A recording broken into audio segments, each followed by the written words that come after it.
Hello, everybody. This is Philip Martin, and this is On Film, on video for May 27th, 2022. I've been thinking a little bit about this one. I don't really know if I should jump in with this or not.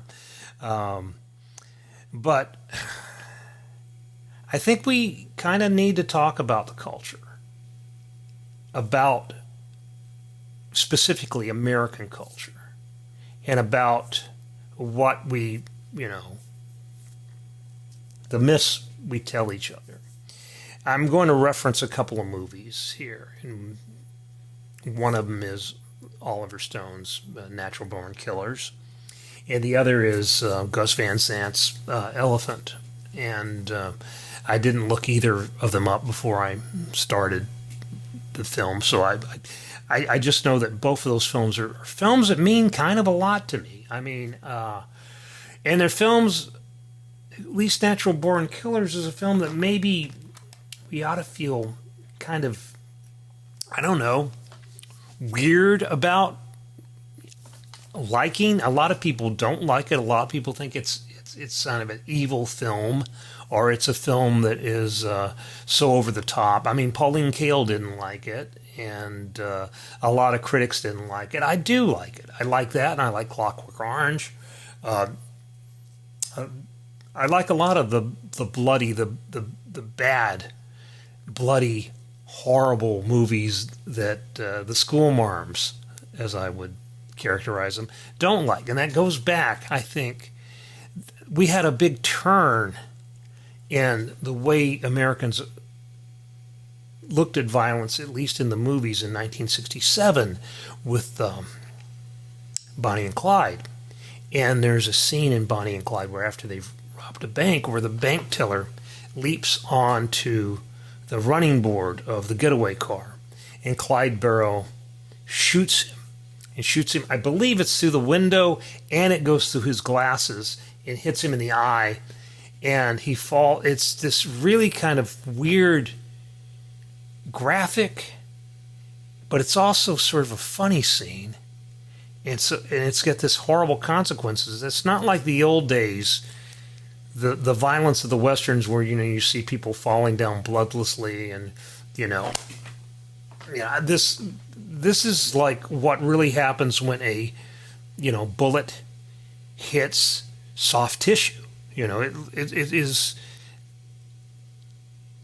trying to provoke that feeling, that sort of gut punch feeling of when you see somebody actually get hurt. It's a turning point, and it didn't sit well with a lot of people. Bosley Crowder of the New York Times, who was the critic then, he didn't like Bonnie and Clyde, and he gave it this terrible review where he said he didn't think it was, he thought it was trashy, and he didn't think it was good entertainment, and he didn't think the violence was, supportable by, and he objected to the making of Bonnie and Clyde, these moronic, I think he called them a moronic, trashy couple, to making them look like they were fun, and they had, that they were cool. He objected to that. He didn't want them to be glorified, glamorized, whatever, okay? And it may have cost him his job, because the next year they replaced, in 1968, when Bosley Crowder was my age, he was out of a job. He was no longer the New York Times chief film critic. I think he was totally gone. I think he was pastured off. And his review, it's really nice to go back and contrast his review with the one Pauline Kael wrote, because what Pauline Kael said was she compared, the horrors of Bonnie and Clyde to the horrors of Macbeth, and noted that you didn't have to be a prince to fall from nobility. In fact, you could be at the bottom of society and still commit the same horrors. It was still, and there's a point in Bonnie and Clyde that I think that Arthur Penn was trying to make, is that we are all sort of capable of this, that there's nothing really exceptional about Bonnie and Clyde. They could be the fun people can be murderers too. You know, glamorous people can be murderers too. It's an interesting movie, and I've written a lot about it. And I think that we win now. I think that the side of the people that liked Bonnie and Clyde, that thought it was a good movie, thought it was a great movie, have I think history has borne out that it is. And I think that, we have adopted a more adult approach to violence. I think Quentin Tarantino films do this, and Natural Born Killers, which is really a Quentin Tarantino adjacent film, in that we can show the comedy and the horror, and we can kind of understand that this is a cinematic thing, and it's being done for an effect, and it's not something that we ought to go out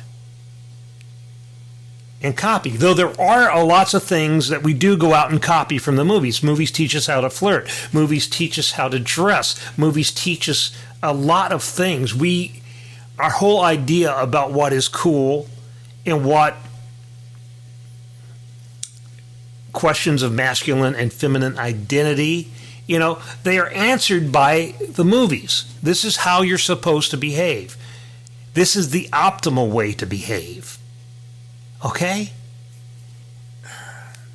But we carve out this exception and we say, well, nobody is going to act like that just because they saw it in a movie. Well, yes, they do sometimes. Maybe they are not balanced people. Maybe there's a problem with them. I want to talk about a case that I did back in, I think it was 1987. 88. It's before I came to Arkansas. I went to Beckville, Texas, where they had a graduation party for high school seniors. And part of the dynamic of this little tiny high school class, there's maybe 20 kids in the class, is they had two special ed kids in that class, a boy and a girl, young man, young woman, 17, 18 years old. And they were part of the graduation class. And I don't really know if you could really, the wishfulness of the class and the town was that the two special ed kids were a couple, that they were dating, and they were always paired off together, in these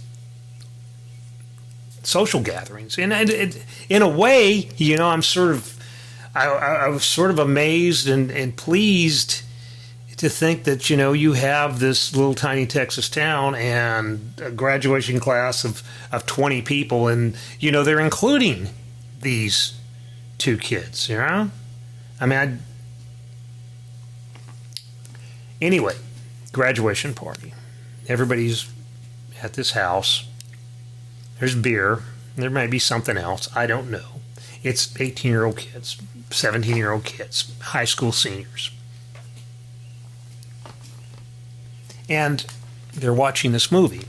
I use that term kind of loosely. It's an alleged documentary called Faces of Death. And if you're familiar with Faces of Death, there's a whole series of them. There's several volumes in this series. And what it is that's the filmmakers, whoever is producing this stuff, is just taking a bunch of unfortunate accidents, deaths, executions, and stuff like that, and stringing them together. It's people dying on camera, actual people actually dying on camera.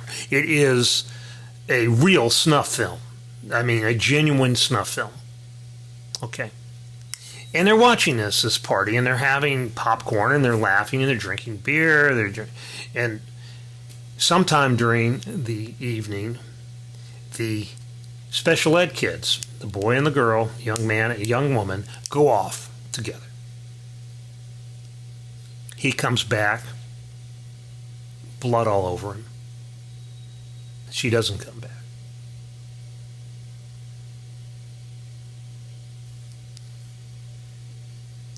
he raped her and murdered her right there and came back to the party. Now, yeah, ask yourself. I mean, it's sort of like, it's a really good question. If Faces of Death contributed to this murder, yeah, probably. Now, you can't really, how do you quantify this? How do you say that it was responsible? This young man had diminished capacity. Okay, that's why he's in special ed. That's why, he's treated differently than his peers. And so did this young woman, which may be why she was, willing to go with him and to put herself in this vulnerable position. Maybe she, did unwise things because of her. And maybe the movie actually encouraged him to try something he had seen. I don't know. It's the closest example I could think where you could think of, like, where a movie might have literally made this kid do that, Anyway, there was a big trial. The kid went to jail for prison. Didn't get the death penalty, which is rare in a capital case in Texas. But I think that the diminished capacity stuff.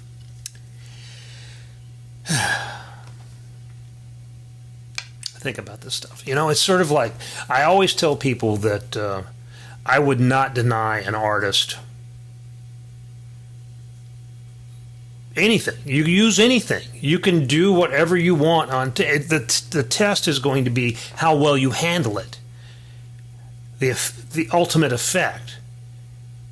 The Chuck Berry's dad test. It's nothing wrong with it as long as you do it right. You can talk about the extremes of human behavior.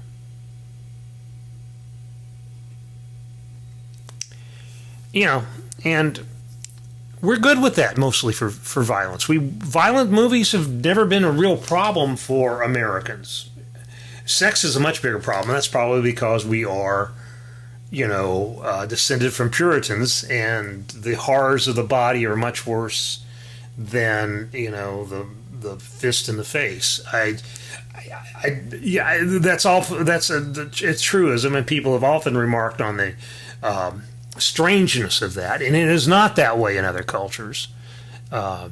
Some are violent, some maybe even more violent than ours, some less, many less, most less, and most of them do not have this fetish for firearms, which is a strangely American thing.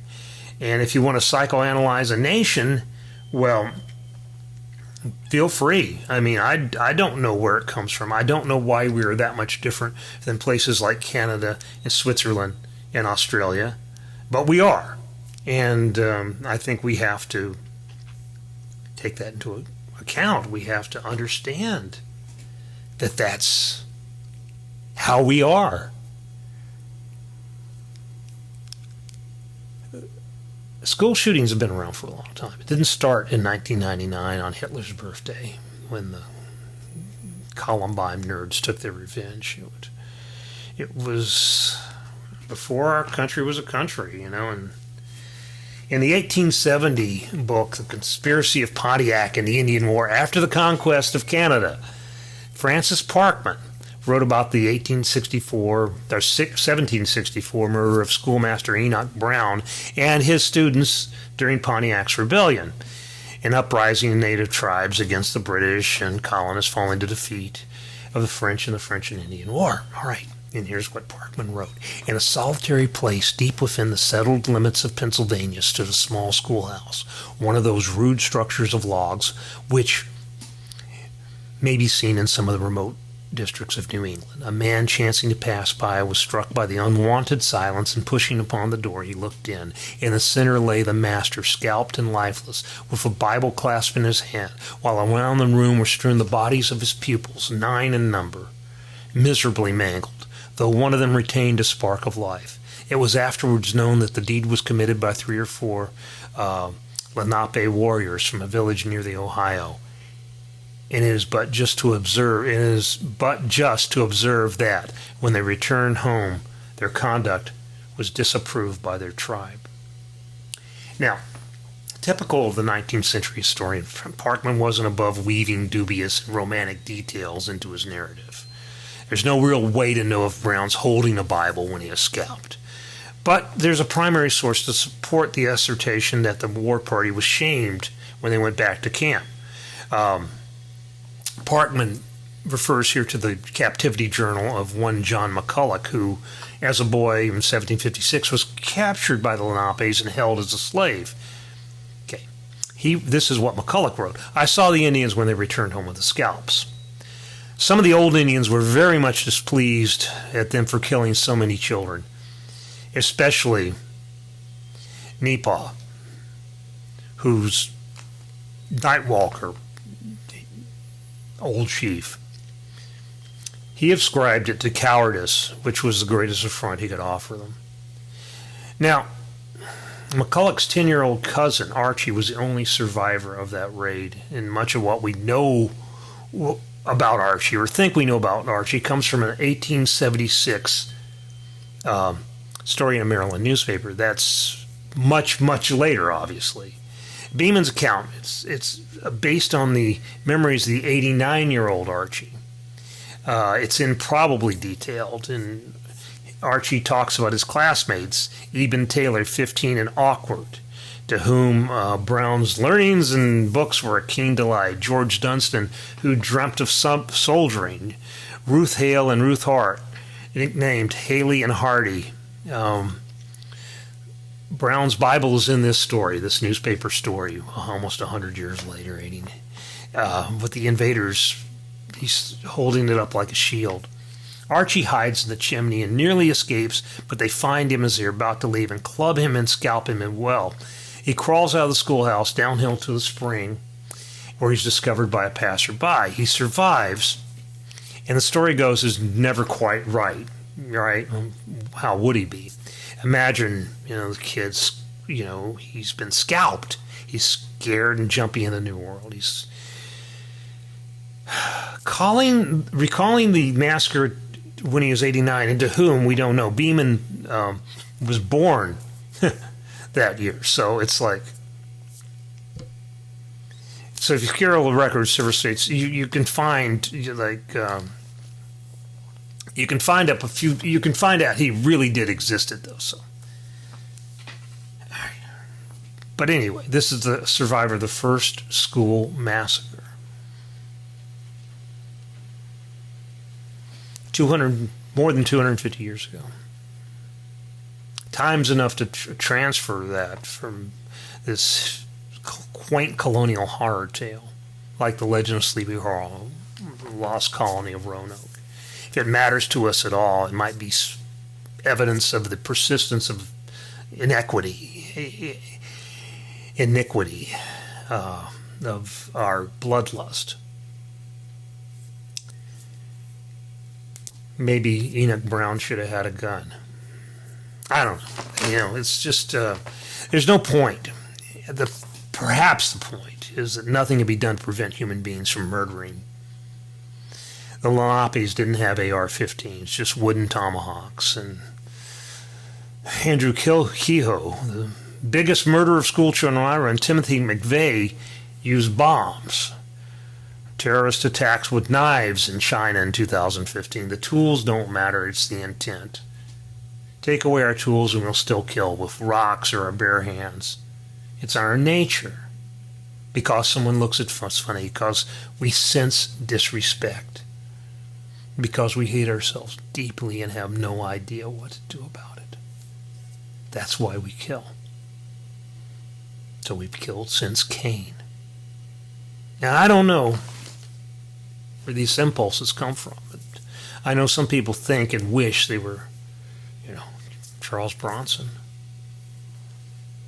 Now there is a professor, military psychology, I think, named David Grossman, and I've referenced his book on killing many times. And Grossman has sort of become this sort of, kind of right-wing cheerleader for the warrior class.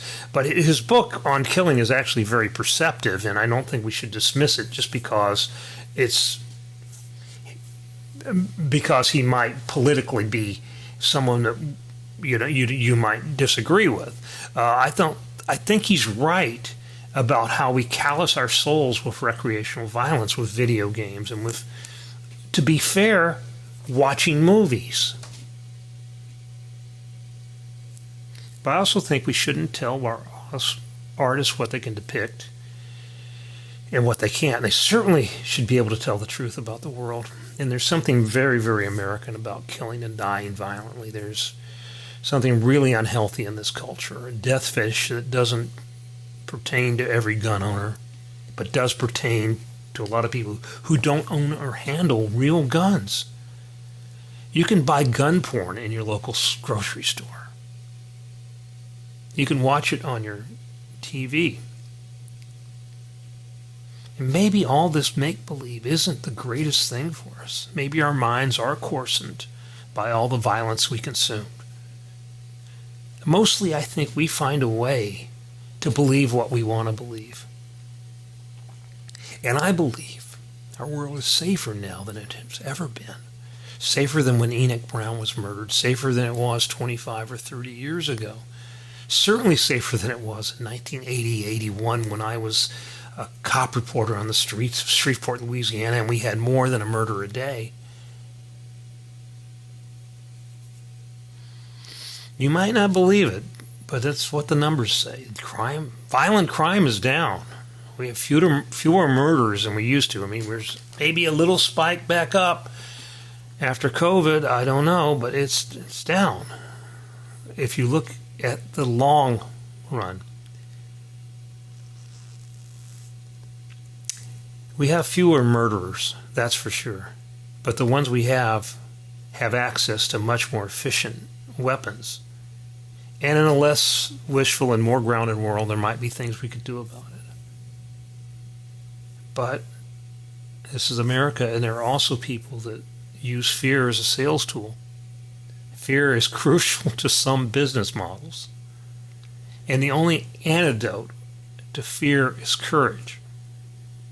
And if, like the Enoch Brown massacre is evidence of the persistence of our iniquity, it also gives us the example of the old chief who shamed the murderers as cowards they were. I don't take a lot of comfort in that, but it's something, maybe the least, of what we could do. We'll be talking more about movies next week.